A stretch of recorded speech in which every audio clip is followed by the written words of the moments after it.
சக்தி அதுல கடைசி இதை மறந்துட்டாப்ல, தூந்து போன சக்தி கண்டுபிடிச்சிட்டாப்ல. காங்கிரஸ் பெருமக்கள்கிட்ட நீங்க எல்லாம் சோத்துல உப்பு போட்டு சாப்பிடுறீங்களா? இல்ல கசங்காத வேட்டி சட்டை மட்டும் வெக்க மயிர் இல்லாம கட்டிக்கிறீங்க. வெக்க மயிர் இல்லாம.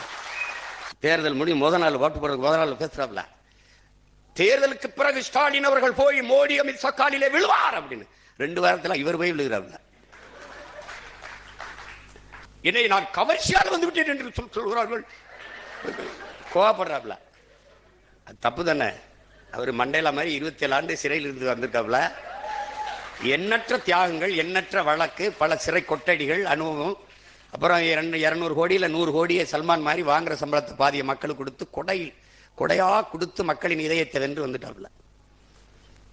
சினிமா டு சிஎம் எளிதா டிரான்ஸ்ஃபர் ஆயிட்டு இல்லை, அதனால உங்களுக்கு தெரியல, கோவம் வருது வேற.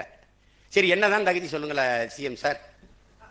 சிஎம் சார், நீங்க உங்களை மக்கள் தேர்வு செஞ்சதுக்கு ஒரே ஒரு காரணம் சொல்லுங்க. ஒரே ஒரு காரணம் சொல்லு. ஒரே ஒரு காரணம். நீ ஒரே ஒரு காரணம். நீ வேணா உங்க ஆளுகளை சொல்லு. ஒரே ஒரு காரணம் சொல்லு. சினிமாவில் நடிச்ச வித்தது 69 படத்துல ஒரு படம் நல்ல படம். இந்த சனா ஒரு படம் கூட நல்ல படம் தராதவன் நல்லாட்சி தருவன் நம்புது பேர். ரஜினிகாந்த் அவர்களுக்காவது என்ன ஒரு 50 படமாவது இருக்கு. அண்ணன் கமலஹாசனுக்கு 100 படமாவது நல்ல படம். எம்ஜிஆருக்குன்னா 200-300 பாட்டு இருக்கு. ஒழுக்கம் நிறைந்த தாயை போற்றுவது, மனைவி பெண்களை மதிப்பது, பாடல் இருக்கு. மது குடிக்க மாட்டார், சிகரெட் குடிக்க மாட்டார். நீ தம் அடிக்கிற அழகை பார்த்து தனலட்சுமி இரும்பிச்சுன்னு ஏதோ ஒரு கர்மம். இதுல கோவச்சுக்கிறதுக்கு என்ன இருக்கு சிஎம் சார்? நீங்க கோவச்சுறதுக்கு ஒண்ணும் இல்லை, ஒத்துக்கிறங்க மனச்சான்றோட. நீங்க தான் பெரிய நேர்மையான சிகரம் ஆயிடுச்சு. ஏதா இருந்தாலும் பழி ஒரு கேள்விதான்.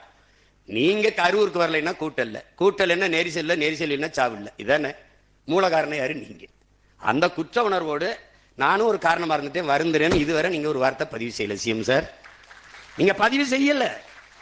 ஆனால் நீங்க மக்கள்கிட்ட ஒரு வார்த்தை போட்டு எம்எல்ஏ போட்டாரியா ஸ்டாலின் ஐயா அரசு போட்டுருச்சு.